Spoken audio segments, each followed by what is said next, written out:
It's November and college football is heating up with the playoffs right around the corner. It's college football week 10 and coming off a 6-1 parlay cast last week, we look to do it again. Stay tuned for our college football week 10 best bets.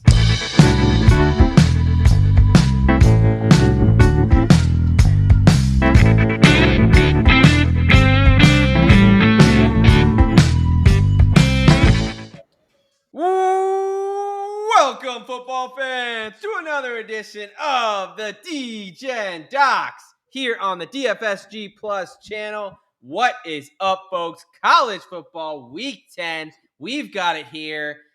If you're wondering who you're listening to, I am one of your hosts here, the D-Gen Doc. But more importantly, I am joined by my brother in degeneracy, Mr. Derek Bennett, a.k.a. Professor Locks.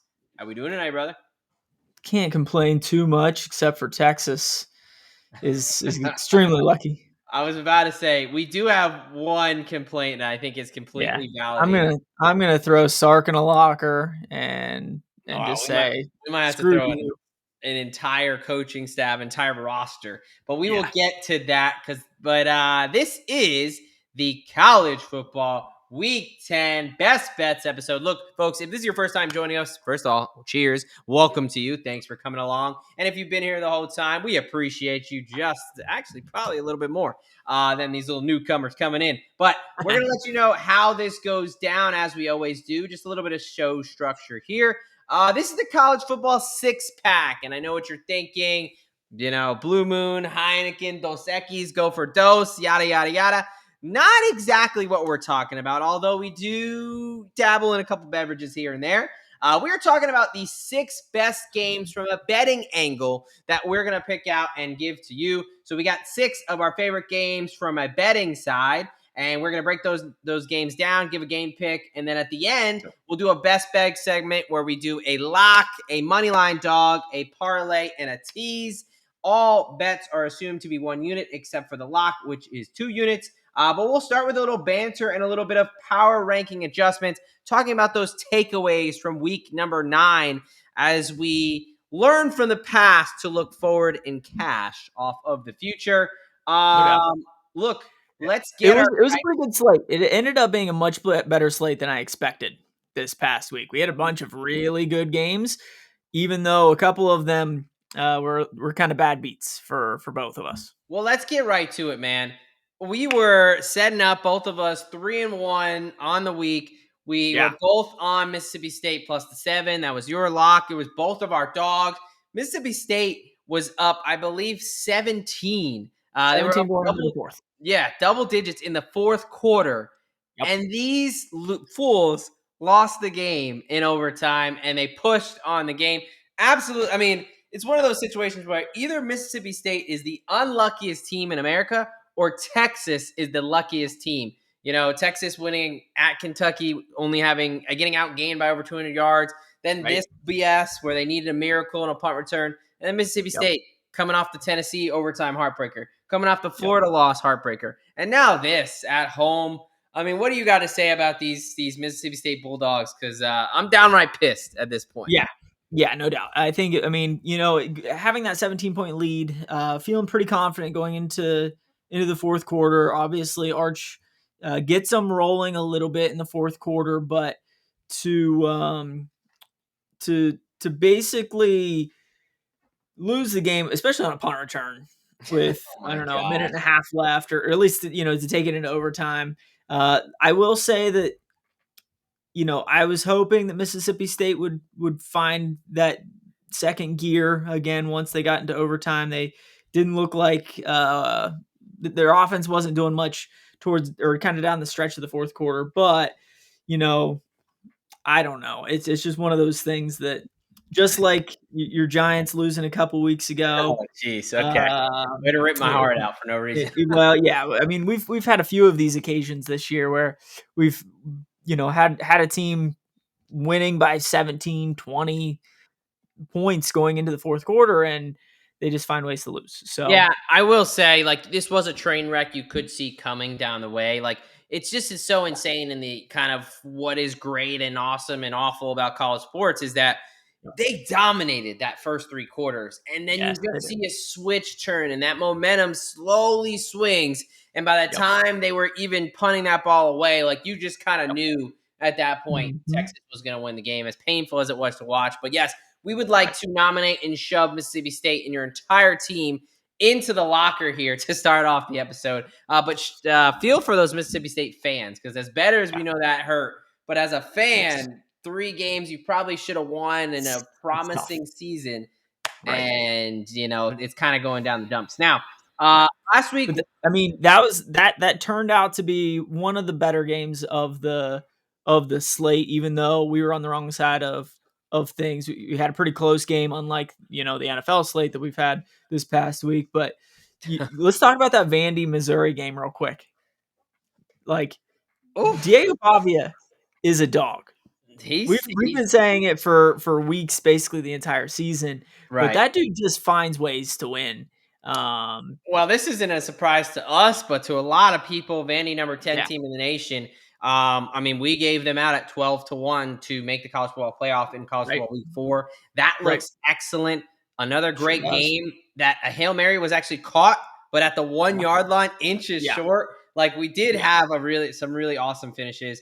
I will Yep. say this was the week of the return. We had the Yeah. Texas punt return for a touchdown that helped them Yep. win the game. You had the Texas A&M punt return against LSU that essentially got somebody fired that we're going to talk to in a second. And then Yep. Nebraska had a kickoff return for a touchdown. And like those were game changing plays, special Sure. teams, special players making special plays. But yeah, speaking of LSU, another one bites the dust on this crazy, Ooh. crazy college football coaching cycle. Yeah. Brian Kelly is out at LSU despite being, I think he was like 31-13, which is Right. pretty damn good for most schools. But Yeah. 5-3 just isn't going to cut it at LSU, at Yep. least to those fans and what they think. So $54 million buyout. What's your instant reaction to Brian Kelly being fired? Do you think this was the right move? I mean, technically they're not out of the playoff hunt if they win Right. out, although unlikely. Where are you at with that? Yeah, no, I think it was probably the right move. I mean, even when he first got hired, talking about his family, it just never seemed like a great fit. No. Brian Yeah. Kelly and LSU in Baton Rouge. But I think, especially at a university like LSU, like Alabama, like Penn State, like Ohio, like those blue blood programs, 9-3 isn't good enough. Like these are Yeah. programs that expect to win, conference titles and be in the hunt for national titles year in and year out. And for whatever reason, the defense is actually looking pretty solid this year. And Hilarious. the Yeah. offense sucks. And the last 2 or 3 years, it's been the opposite. So it's Yeah. like you put all of your stock into loading up on the defense, and you kind of forgot that you have, earlier on in the season, a Heisman caliber quarterback that, Number we one think overall pick. Yeah. it's gonna be a top That's 10 hard. pick, and he's looked like complete shit in basically the entire season. But yeah, I'm not too surprised that they're moving on from Brian Kelly. It'll be interesting to see what happens in the coaching carousel this offseason, because will teams like an LSU, like a Penn State, like a Florida try to, pick a guy that has had success elsewhere, like a Lane Kiffin, like a Kurt Signetti? Will they go Right. for the up and coming, you know, non-power four Alex conference? Will Golech, you go to guys to like an that. awesome coordinator like a Brian Hartline? Yeah. Which direction Summerall. will some of these go, or will they just rotate around? Brian Kelly will go up to Penn State.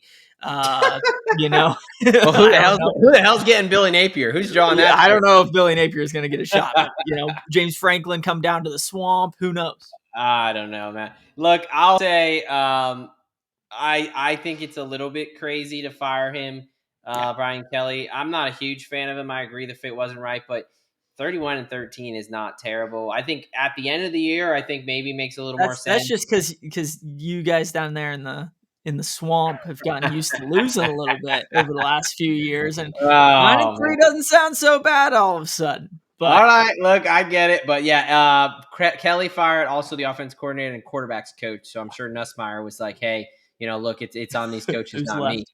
Yeah, Right. right. So, all right, week 9 recap here for the records.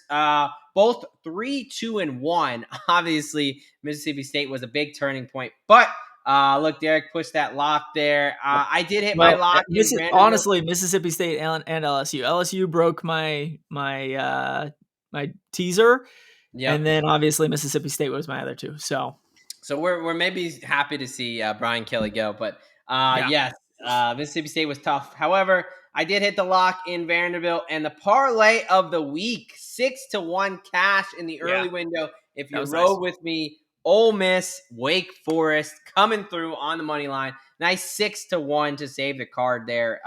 So decent week, but not our best by any measure. And I think we're gonna go ahead and look to do better this week here. 100%. Now, headed into week number 10, we like to always do a power rankings adjustment, right? So we, in our minds, these are our power rankings because the AP poll, let's be honest, is shit.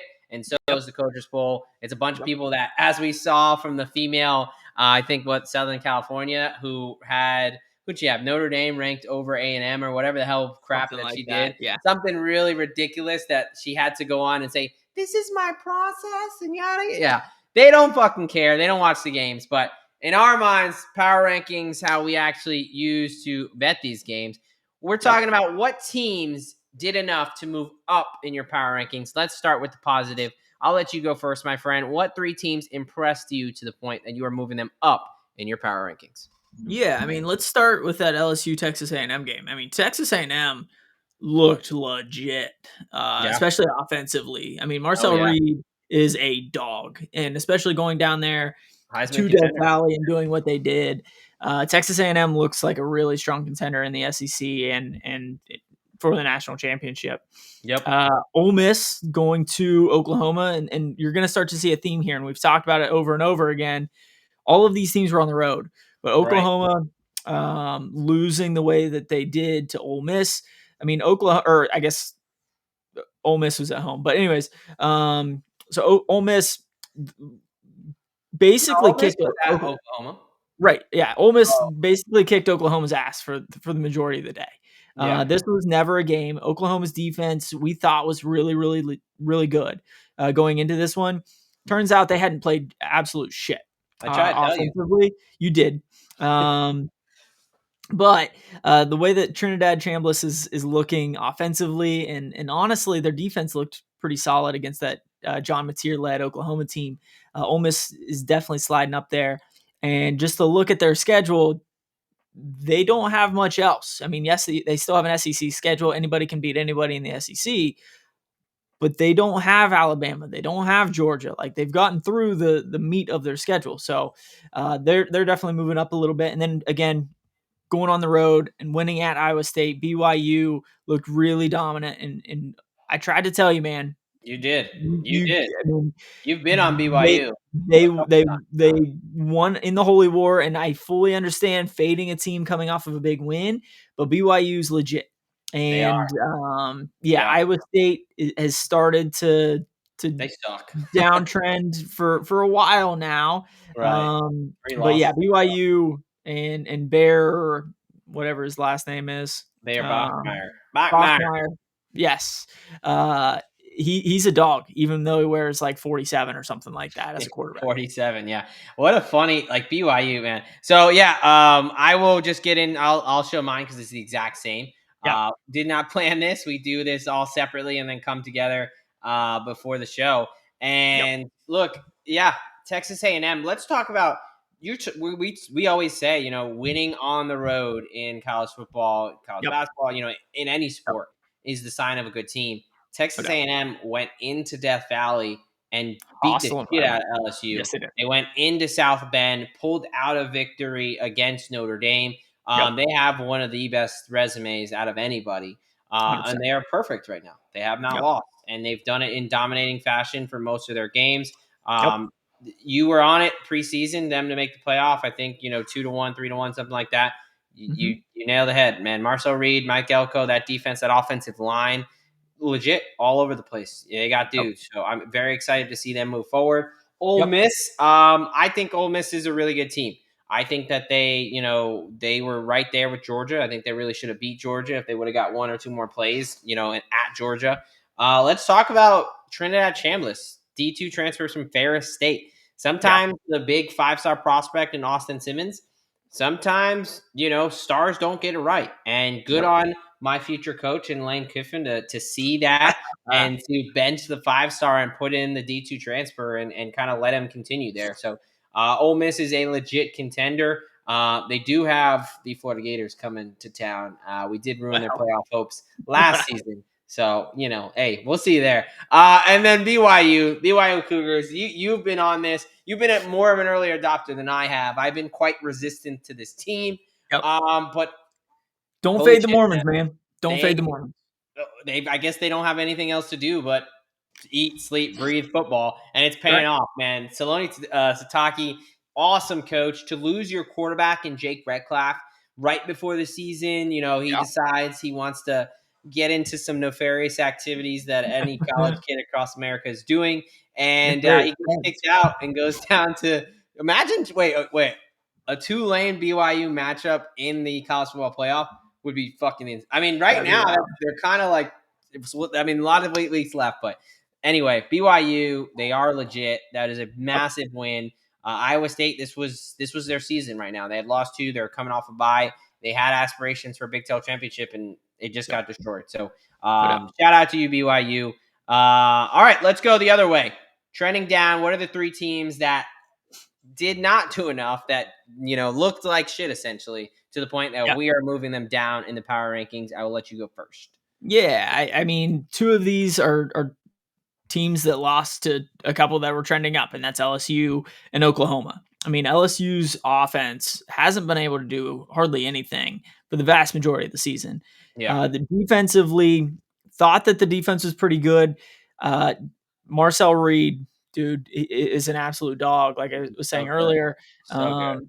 And you got to trend the team down when they fire the coach in after a week. But yeah, Oklahoma, like I was saying before, Oklahoma's defense I thought was pretty good.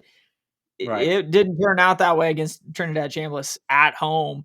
So I'm not going to spend a whole lot of time because we've kind of already talked about those two. But the third one's Oregon. Losing or they ended up winning at home in a ugly game. It was raining. It was kind of Right. a you know ugly game as a whole. But to win 21-7 against the Wisconsin team that I think is on like a 6 or 7 game losing streak, that team is not the Wisconsin team that we grew up watching, ground and pound, big 350-pound offensive No, they, linemen, they running might be backs the for worst, days. power forward. Yeah, this Ever. Wisconsin team is not very good, and to win by 14 at home, as a top 5-6 team, I expected a little bit more out of Oregon, even though, weather was a factor. It was kind of a sleepy game. I think total like passing yards in the game was like 145 yards. It was absolutely crazy. I think both quarterbacks threw for like 80 yards. But yeah, it was an ugly game. Oregon, I was just expecting a lot more from a top Yeah. 6 team that has all the talent in the world. So yeah, Yeah, I think Oregon, we did talk about the other two, so just talking about Oregon, the it's like on one hand, did they just sleepwalk and they just were gonna win this game no matter what, and does it really matter? sure. And on the other hand, like how good is Oregon? What's their best win? Penn State? They Probably lost at a home 3 to and 4 Penn Indiana. State team. Yeah. Right. Yeah. I mean, that was an overtime game, right? And they Yep. lost to Indiana at home. Yep. I'll tell you what, man. Not this week, but next week they're both on bye. Honestly, I would probably put at this point I think I'd put Rutgers ahead of Penn State. I mean, they absolutely walked all over Rutgers a week or maybe Right. 2 weeks ago. I can't remember, But but still, not. I yeah, mean, I'll tell you what. They better watch out when they go to Kinnick in next yeah, week. I yeah, I have a feeling I'll be on those Hawkeyes that are looking pretty damn good and really almost should have beat Indiana and Kinnick if their sure. quarterback didn't go down. But all right, flip side for me, USF, man. My goodness, you had everything in front of you. You had Yep. everything in front of you. You took advantage of Florida and the vulnerable Billy Napier state. You got that win, as painful as it was. Huge Yep. win. You beat North Texas in Denton. You were Yep. right there. You were the favorite for the Group of 5 college football playoff slot.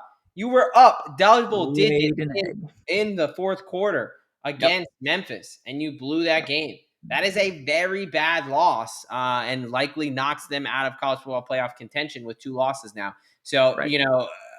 look, USF, they need their own stadium. I think it's in the works, but from that area, I've got family that went there. Although they were all texting me when they beat my Gators, I held off this week. I didn't lay it on them. That is a bad loss for USF. They had that CFP slot right in front of them. They did. Arizona State, they're just so up and down. To Yeah. beat Texas Tech, a team that looked like the Monstars and that there Right. was nothing that could go wrong, and then to come back and lose to Houston, Yep. that is not a good win, or excuse me, a good loss at home. I understand Jordan Tyson was out, but you got to be able to win those games. And then LSU, you talked about, Yep. embarrassing. I mean, they fired their coach. I don't think we need to say Right. anything else. They've just not looked like the LSU that a lot of people thought, although we were on the under. But Sure. we're not a lot of people. So let's get to this college football Week 10 slate. We've got a nice slate here. Again, it is our college football 6-pack. We are bringing you not quote unquote the best 6 games, because that's completely subjective anyway, but it is the ones we feel best about from a betting angle to make you money and continue to do what we've done, excuse me, all year long. First game on the slate, we're going back to the weekday, and we are talking Friday night, because there is one in the Group of 5 that maybe is not on your radar. Yep. Friday, October 31st, a spooky Halloween, 7 p.m. Eastern time. We've got the 7-1, number 25 team in the country, those Memphis Tigers, heading over to Houston, Texas, to take on the 4-4 Rice Owls there. This is at Rice Stadium. It is going to be 70 and sunny over in Houston, Texas there, 6 p.m. local time. Yep. Memphis is laying 14 on the road. They are minus 650 favorite. Over-under sitting at 49.5. And the Rice Owls are catching 14. And they are a huge plus 470 home dog at home. Where are we going in this one? Yeah. Quick question. What kind of offense does Rice run? Some version of the triple option. I don't even know what it's called. Exactly. So you're telling me that Rice likes to run the ball. Yes, very much And so. and they are 14-point home dogs.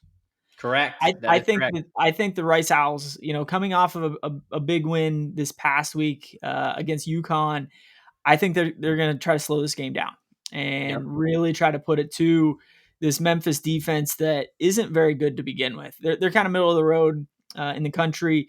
They're a little bit better against the run than they are the pass, but in general, I think that the Rice Owls are going to pound the rock as much as they can, slow this game down, and keep this within the number. Rice is averaging 226 yards per game on the ground, and Memphis is giving up just over 130 yards. But I think this Memphis team is kind of, at a high, coming off of a big win against USF. I just don't know if Memphis's offense is going to be able to put up enough points against Rice to cover this one on the road. Yeah, I'm right there with you. Give me the Rice Owls with the 14. I think the biggest thing here is the situational spot. Yep. We were talking about this a lot last week, but this is where we start to start paying attention, right? You're Yep. coming off Memphis. They just now they're in one of the driver's seats for the college football playoff Group of 5 slot, right? Yep. This is a team that they had a massive fourth quarter comeback to win that game against USF. Huge game. They're coming off that high. Now Yep. they're going to go play in this sleepy spot in Houston, Texas. They're not thinking too much of these 4-4 Rice Owls. Meanwhile, for Rice, you've got a ranked top 25 team coming to your place Friday night, Halloween. These kids are going to be going crazy. And you have Memphis preparing for a weird offense. It is a version of the triple option, right? Out of Right. the gun. Yep. The official name, I'm not even sure what exactly they call it, but Yep. it is a version of the triple option, right?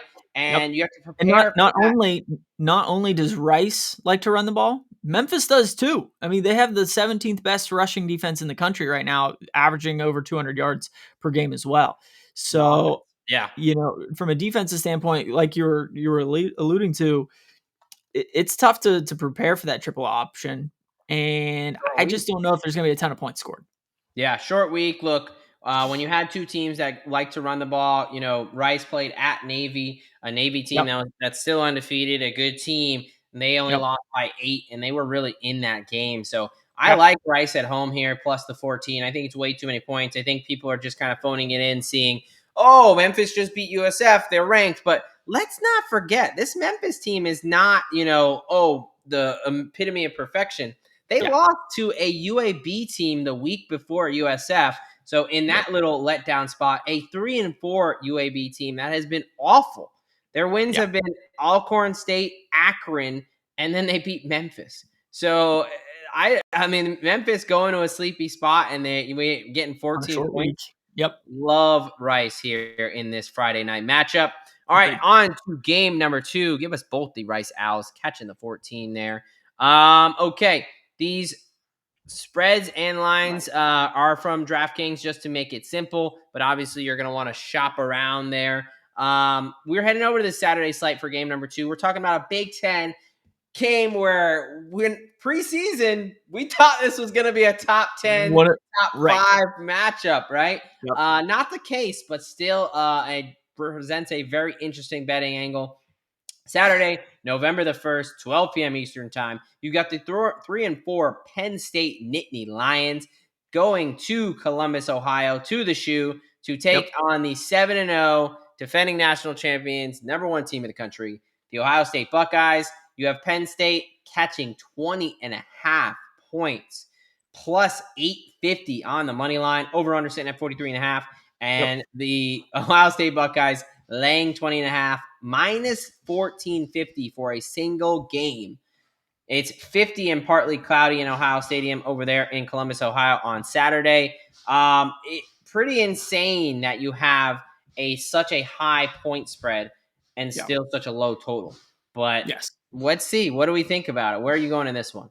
Yeah, I guess I'm not too surprised by the big total with the lower point spread, just because I mean Ohio State's defense, and I texted you this earlier. Like, yeah, Penn State just put up what 28, 24, something, scored over 20 in Kinnick against Iowa, which also or who also has a pretty good defense. But Ohio State's defense is like running into a brick wall at about the 35, 40-yard line. And if you get past that and get to the goal line, good luck scoring from there as well.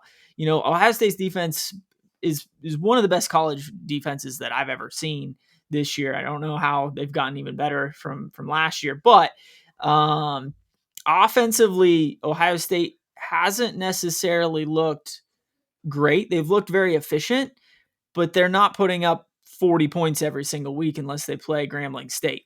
So I think it's one of those things where to me, I think this is going to be like a 28-10 game where Penn State covers the number, but they don't, it's never a game, if that makes sense. I Right. think this is a lower scoring game. Penn State still has some dogs on that team, even though obviously they've lost 4 in a row. And I think this is a kind of a matchup spot where those guys are going to want to try to ball out as much as they can for their future, whether that's in the transfer portal or the draft or whatever it is. Yeah. So I think this is going to be a closer game than than the spread. I think Penn State ends up covering this one, but my play is the under. Typically, this game is an ugly game year in and year out. Obviously, Ohio State, Penn State usually is a top 10 matchup, but usually this is, a 23-17 kind of a game. So Yeah. I like the under 43.5. Yeah, I mean, look, you know this best. These are your Buckeyes, and you've watched this matchup every year in and year out. Yeah, I'm gonna ride with you there. I will go with the under 42.5, but I can officially give out Penn State plus 20.5. I don't know if you officially gave it out. You said it, but I know you might not be able to take it. Look, Ohio State, number one defense, giving up under 6 points a game, which is absurd. Penn State, not a terrible defense, giving up under 20 points a game as well. You talked about the struggles of Ohio State. Yep. Particularly, they are struggling to find a consistent running game. Penn State has a top 5 passing defense in the country still. And since firing Franklin, they haven't won. However, 22-21 loss against Northwestern and a 25-24 loss at Iowa in Kinnick. Northwestern, a team that was 5-1 before last week. I think they're 5-2 now. Like, not a terrible opponent. Iowa 6-2. So they're competing, right? They still have talent on the roster, and I think that's what you were speaking to there. So I agree. I don't think Ohio State's offense is firing on all cylinders enough to cover this spread. Obviously the concern is the young quarterback for Penn State. But he's played okay so far. But really, it needs to be Penn State's defense and running game that step up to be able to keep them in this game. But I don't really think they're live on the money line or anything like that. I just think that Ohio State has kind of been able to play behind their defense and coast, not need to be super aggressive and, play the field position game if they need to early on. And I think that lends to both Penn State covering the 20.5 and the under 43.5 there. What a wild turn of events from top 3, everyone's national championship pick this year to catching almost 3 touchdowns on the road. Pretty insane fall from glory there. All right. No doubt. We are now moving on to the 3:30 slate for game number 3. It is Georgia Hate Week, folks, because we've got one of the best games in all of college football. Cocktail party. Largest outdoor cocktail party. I don't give a damn what ESPN or what all these people are trying to tell you.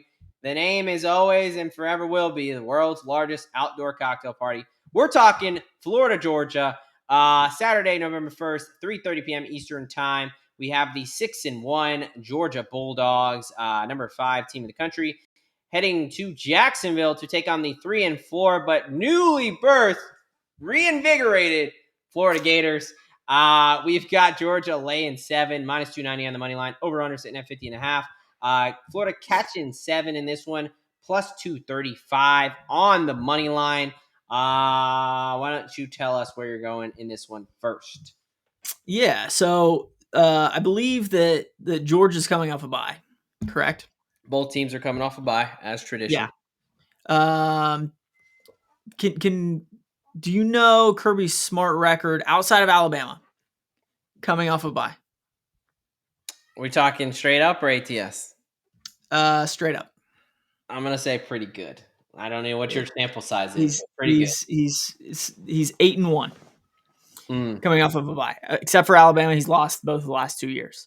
I also know that the Georgia Bulldogs are on a 4-game win streak, and none of them have necessarily been close to your Florida Gators.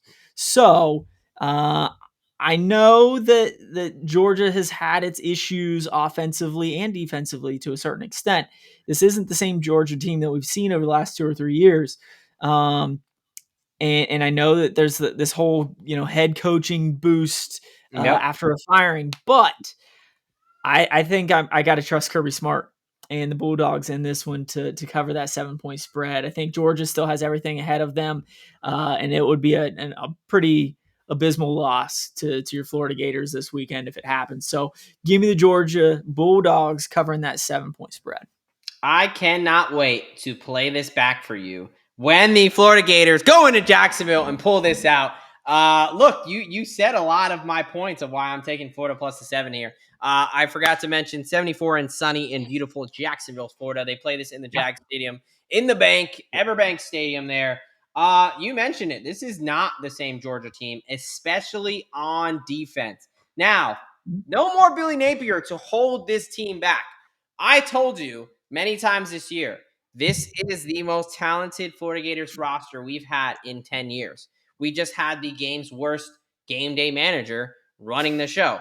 He is no longer running the show. We now have interim Billy G, the wide receivers coach. And why it matters is because they asked him what changes he's going to make. And he said, he kept a lot of things to the vest, but it's in a sense, he's going to air it out. He's going to spread it out. He's going to run and gun. And if you want to do that, that is how you attack this Georgia defense. They are acceptable, especially through the air. They're giving up over 220 yards, passing yards per game, more than my Florida Gators. And yes, I understand that Georgia and they're looking good, whatever. I'm not sold on this Georgia team. If we talk about where the games away from Athens, Georgia, between the hedges, they had that very fraudulent win at Tennessee. Good win, but if the Tennessee kicker just makes a damn kick, that's a loss. And then the Auburn game. The Auburn game that everyone with one set of eyeballs, two eyeballs, maybe one, even one eye. You only need one working eyeball to see that Jackson Arnold, clearly a touchdown. Auburn got robbed in broad daylight. Two questionable wins. Now we have a Florida team. You mentioned the head coach firing bump. They've had a bye week to rally together, and they have the wide receivers to expose this Georgia defense. I also really like Florida's ability this year to slow down the run. They've improved a lot. They've gotten a week to get these guys healthier. I'm telling you right now, last season, we were leading the Georgia Bulldogs 13-6 at half before DJ Lagway got hurt and could not finish that game. And we had to roll out a kid who was basically a walk-on from Yale because our backup went and did something stupid and got kicked off the team. So this is DJ Lagway's revenge. This is every Florida fan's revenge. And we are going to play spoiler to the Georgia Bulldogs this week. I will give out Florida +7, but stay tuned because I have a little bit more conviction for that one. So our first disagreement, which I always do love, good for the show and good for shit talking between ourselves. You are taking the Georgia Bulldogs, despite laying out a great case for Florida. I am correctly carry over Albert all day. Oh, get the hell out of here. Get out of here. We would chomp that little bulldog any day of the week. But anyway, moving on. No emotion. Straight up objective picks here. Uga's going to grab him by the ankle. Harry's just going to come up and tackle him. It's all good. Get the fuck out of here. All right.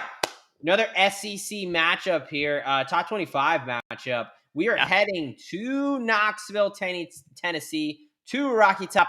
We've got the number 18 Oklahoma Sooners sitting at 6-2, heading to Knoxville to take on the number 14 team in all the land, the Tennessee Volunteers at 6-2 as well. You've got Oklahoma catching 3 +130 on the money line, over under sitting at 56.5. You got Tennessee laying 3 -155 on the money line. It's going to be a little cold, 44 but sunny there in Knoxville, Tennessee at Neyland Stadium. Where are you going in this top 25 SEC matchup? Yeah, I mean, we started off the show with our trending down teams. Oklahoma was one of them, primarily because Trinidad Chambliss threw for over 300 yards this past week. They finally faced a legit offense in Ole Miss. And here comes potentially an even better one in Tennessee the next week. So, I mean, Tennessee's offense is putting up over 500 yards a game. They're scoring over 45 points per game, and they have the third best passing offense in the country at 321 yards per game. Oklahoma's defense, if you look at the numbers, still looks pretty good. But going back to what we were saying before, they really haven't played anybody on offense to this point until they faced Ole Miss. Up until then, I guess you would say that Texas's offense or Michigan's offense might be the best. We know how Texas's offense has looked all year, and then you had a rookie quarterback, a first-year quarterback in Michigan's guy at home. Underwood. Yes, Underwood at home. And Trinidad Chambliss just came in and threw for over 300 yards again at home. This is in Knoxville. I think Tennessee is going to put up some points in this one. I don't know if necessarily Oklahoma is going to be able to keep up with this one. So give me the Tennessee Volunteers laying the points. Yeah, look, before I give my analysis, this was probably the toughest one on the slate.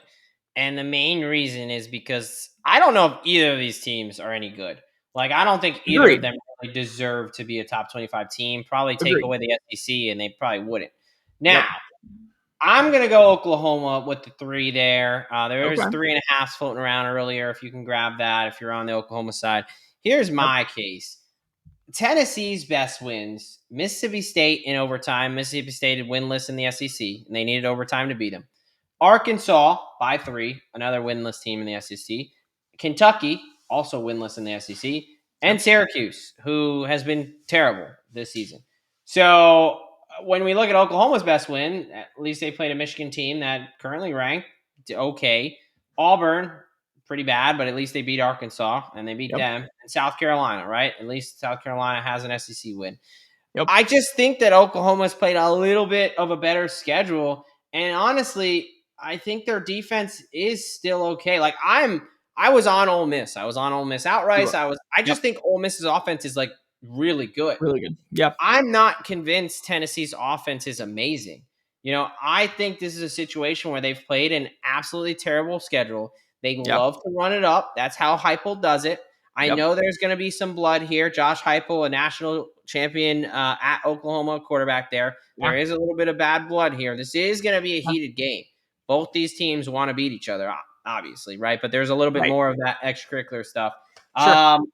I'm going to go with Mateer. I think Mateer is getting healthier. I think he is finally healthy at this point. And I think that he's gonna go into Knoxville and he's gonna get this done. I just don't think Tennessee is really any good. Their defense is giving up 31 points per game, Yeah. and they're not really playing like world beaters. Again, they played Alabama, they lost. They played Georgia, they lost. They gave up 40 plus and almost 40 to Alabama, but they've been giving up points to everybody. Sure. Meanwhile, OU's defense has at least shown a little bit of a pulse. So I'm going to go with Oklahoma there, but again, this one was tough. I think the Yes. number is pretty close to right on. Yep. Obviously, we're split here in this one. Two teams that this is essentially an elimination game. Yeah. And I don't 100%. think if you win, you're automatically in, but if you lose, you're definitely out with the 3 losses and playing those schedules. So Yeah, and I think the numbers kind of telling us that the books really don't think that either of these teams are very good either. I mean, you're getting that 3-point home bump there, right, and they think that this should be a pretty even game. But to your point, I think Oklahoma is still, or it still has been able to put up some points, except for in that Red River rivalry shootout, whatever we want to call that one at this point too. Only putting up 6 points, but other than that, I don't know if they've been held under 24 points the rest of the year. They'll probably yeah, still be able to put up some points. I looked at the over in this one, but 56.5 is high, quite high right. at the same time. So yeah, this was a tricky one for sure. Yeah, I think if you are a Tennessee backer, the over is definitely appealing because I think in that case, Tennessee is scoring a shit ton. I mean, again, Yeah. Tennessee's letting up 30 points a game, so Oklahoma is Yep. probably going to score at least 30. But in the Right. case that Tennessee wins and covers, they're probably scoring like 50. So Right. that's just how they've been. Whereas me on the Oklahoma side, I'm hoping for more of a 20, 21, 23 game, something This a could bit this lower could score. be up and down the field, or this could Yeah, be a 24-31 game. It's so hard to read definitely a just tough. because Oklahoma's defense hasn't played hardly any good offenses. Tennessee's offense or Tennessee's defense has been putting up points or giving up points here to everybody. Yeah. So look, it's gonna be a very fascinating game that I think we're both very intrigued to watch, and that's why we wanted to talk about it. But Yeah. you will be taking the Tennessee Volunteers at home. I will be taking the Oklahoma Sooners, catching the 3 points as the road dogs. All right, now we're heading to the ACC. We're heading to the night slate here. We are in still Saturday, November 1st, 7:30 p.m. Eastern time. We've got the 5-2 Wake Forest Demon Deacons heading to the 3-4 Florida State Seaman Holes. This is in Tallahassee there. We've got Wake Forest catching 9.5 points, -110. Over under sitting at 50.5. Florida State laying 9.5. They're -325. I think actually Wake Forest is now +270 on the Okay. money line here. 46 and clear in Doak Campbell and Tallahassee there. Florida, I'll be nice. Where are we going in this one in this ACC matchup? Yeah, I mean, to me, this is pretty easy. I mean, Wake Forest has looked like a pretty solid team. I mean, their only 2 losses are to a Georgia Tech team that we both think is a pretty solid team. Undefeated And team. then Yeah, I mean, and then you lose to an NC State team at home, which is a kind of an ugly loss, but you just took it out an SMU team that can put up points left and right for versus most opponents that held them to 12 points. And Florida State hasn't won an ACC game in how long? Year and a half? 400 plus days. Yeah, 400 plus days. And the last time Florida State was on our card here, sadly, I went with the Seminoles, whatever you want to call them, and that was the wrong side because they lost outright. I told So you. give me the Demon Deacons in this one. Yeah. I think in general this is going to be at least a close game at Doak Campbell, but there might be some surprises down there this weekend. We'll see. Yeah. Look, last game was probably the toughest game. This is the easiest game. Wake Forest plus 9.5. This is insane. Yeah. The only thing I don't like about this is what the fuck? Why is this number so high? That is the only scary part because everything, if you've watched the games, Yep. I don't understand how you even make FSU a favorite, let alone a, almost double digit favorite, right? Yeah. I understand that at home. Folks, Yep. they have not won an ACC game in over 400 days.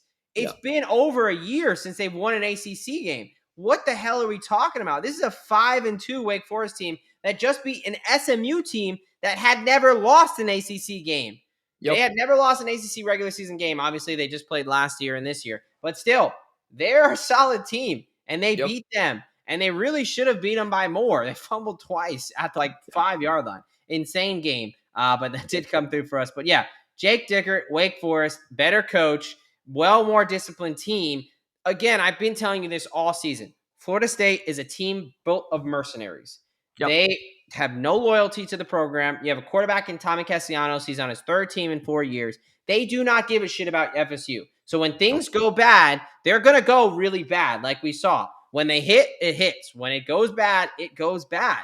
And Yep. 4-game losing streak, okay, I get it. Look, you played Miami. You played a good Pitt team. You played a good UVA team. Stanford's starting quarterback went out at halftime. Right. This team is quick. I like Doak Campbell. They might be a good stadium when they actually give a shit. They're going to be reading books in the stands because Wake Forest is going to come in there and beat Florida State's ass. They're a Yeah. physical, tough, disciplined team. All of Yep. the things Florida State is not. Give me Wake Forest plus 9.5. Insane number here. All Yep. right, we are both on the Wake Forest Demon Deacons. Now for the last game on the slate here, we are heading out to I almost said the Pac-12, but the Big 12 here for a real nightcap. We are talking 10:15 p.m. Eastern time kick.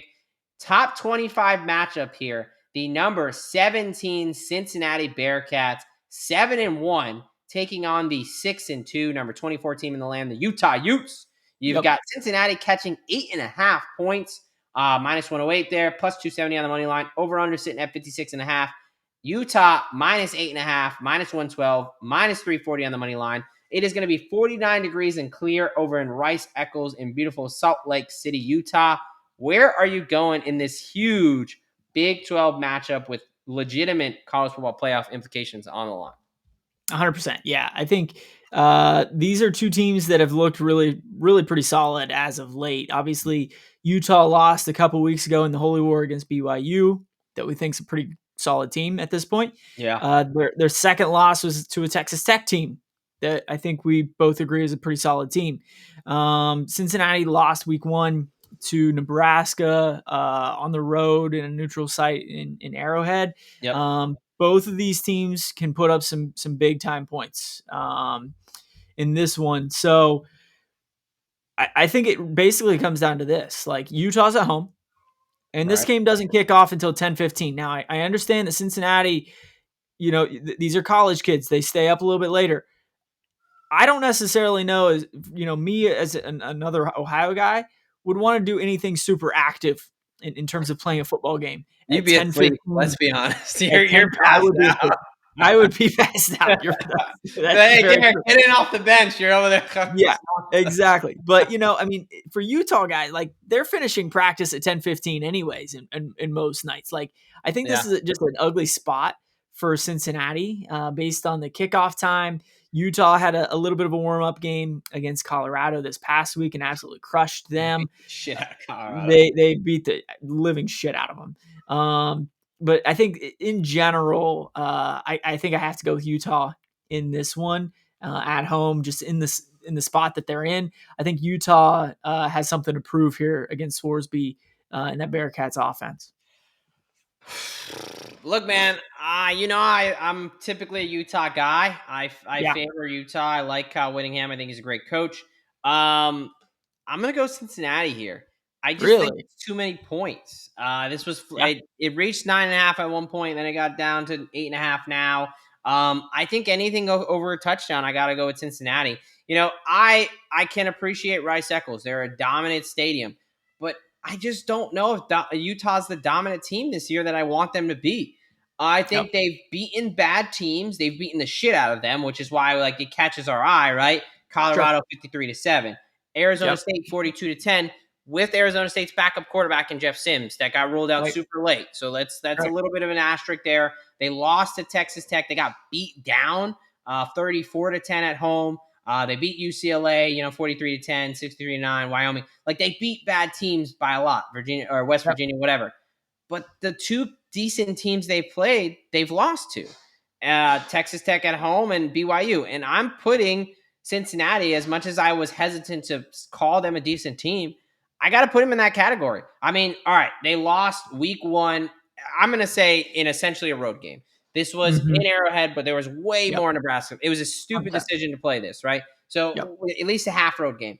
And then Sure. everything else in Big 12 play, they beat Iowa State, they beat Kansas, they beat Baylor, they beat UCF, right? They've beaten some solid teams. And the one game they lost was a 3-point game. So I just think that you've got the junior cornerback in Brennan Sorsby. He's a veteran quarterback. I think he's going to be able to handle himself. He's got 20 touchdowns, only one interception on the year. He's going to limit the turnovers. And Devin Dampier, the Utah quarterback, what's his health status? He didn't play last game. Obviously, it didn't matter against the bad Colorado Right. team. But, 100%. he is their starting quarterback for a reason. I don't think they want to start the freshman out there in a big-time top 25 matchup. So is he going to be a little bit limited? I just think Cincinnati keeps it close. Yeah. Now, I think that Utah ultimately wins this game at home, and I think the Mm-hmm. fans and they take care of it. I'm just going to say it's not over a one-score game. So Yeah. give me Cincinnati 8.5 there. I don't this is one where I thought I would be on Utah. I again think they win the game. I just think once this gets north of 7, I have a little bit of a pause because Utah, yes, when they win big, but they've done that against really bad teams. So, all right, a lot of disagreement on this card, probably the most out of any. So, Probably someone's so. gonna have a good week. We'll see. All right, so favorite part of the show here. It is our time for our best bets. I will let you start off as always, my friend. What is your lock for college football week number 10? Yeah, give me the Tennessee Volunteers at home. I think they cover that spread against Oklahoma. I think this ends up being a shootout. I think this is going to be like a 42-35 game. I just don't know if Oklahoma's defense is going to be able to slow down Heupel's offense there in Tennessee. So give me Tennessee -3 at -108. Yeah, look, as much as I'm on Oklahoma, but I will say, if Tennessee's going to win, I think they cover. I Yeah. think if Tennessee is really, as good as some people think, they're going to they're going to blow them out. So I think that has potential there. Now, on my side, Wake Forest plus 9.5. What are we doing, folks? Yeah. Florida State has not won an ACC game in 400 plus games. Yep. 9.5 points against a 5-2, a team that lost in overtime and should have beat Georgia Tech. No way. Give me the Demon Deacons to go into Tallahassee and get it done there. Plus 9.5, easy cover. That is my lock. What is your moneyline dog this week? Yeah, I'll stick with your lock and give me the Demon Deacons on the money line. They're in Tallahassee. I think in general this is going to be an ugly game, and I think that works right into Wake Forest's lap there, and I think they end up pulling out a big win at Florida State, and Florida State continues on their losing streak in the ACC. Music to my ears. Great But pick. they tried so hard to get out of, just a Yeah, couple they of years sued. ago. They sued the ACC, and they've Yeah. lost every game since. Good for them. Right. My moneyline dog this week. I gave him out one time before this season, and it cashed. And I'm giving him out again, folks, because the future is green at the University of Florida. We are going with the Florida Gators on the money line in the world's largest outdoor cocktail party. Great venue if you've never been. Amazing, amazing tailgate. But the Florida Gators got rid of the cancer, the virus that was Billy Napier, and we are now looking forward, and we are going to explode on this fraudulent Georgia defense. Give me the Florida Gators to knock off the top 5 Georgia Bulldogs, plus 235 on the money line. DJ Lagway gets his revenge from last season. All right, what is your tease for this week? Tease wise, let me take my dog Wake Forest, tease them up to 14.5. OSU Penn State game, I don't think there's any way that game gets to 50 points. So tease that up to 49.5. Like that as well. And then give me the Georgia Bulldogs just to pull out a win down there in Jacksonville. That's a shame that you just ruined your teaser, but it's okay. I'm going to agree with you. Give me Wake. I think Wake right now you can get at 15.5 because it jumped up. Okay. Wake 15.5, Penn State, Ohio State under 49.5, and give me Rice plus 20 there. That will be my teaser. So very similar. We'll see if they both hit. And then I have a parlay this week. Look, it saved the card last time. I'm running back to the well. Give me Wake on the money line with your dog there, and give me Rice. Give me the Rice Owls at an almost 5-1 underdog. So Wake Forest. We'll know if that one's going to hit early. We'll know if it's live. But Wake Forest and Rice money line 18, almost 19-1 plus 8 or 1.842 over on DraftKings. Coming off a 6-1. Hey baby, why not us hitting that 18, 19-1? So we will do a quick recap and get the hell out of here. For Professor Locks, his lock, the Tennessee Volunteers -3 at home. The moneyline dog is the Wake Forest Demon Deacons, heading down to Tallahassee and taking out those Florida State Seton holes. And then for the tees, Wake, Ohio State, Penn State under, and Georgia in a pick'em. For my card here this week, I've got Wake Forest plus 9.5 as the lock. Florida Gators money line plus 235. Rice plus 20.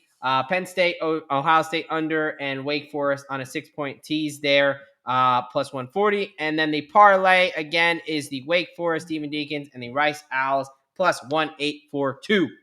All right, brother, that is it for college football week number 10. What do you got for the people before we get on out of here? Well, of course, we have our NFL show. Week 9 in the NFL is coming pretty quickly upon us. We're kind of have gotten to the halfway point in the NFL. But we got our NFL show coming out tomorrow night. You're still doing your injury reports on Thursday nights, talking a little injuries on the defensive side of the ball, a little bit on the offense as well. Make sure that, props wise, fantasy wise, everybody's ready to rock and roll for this upcoming weekend.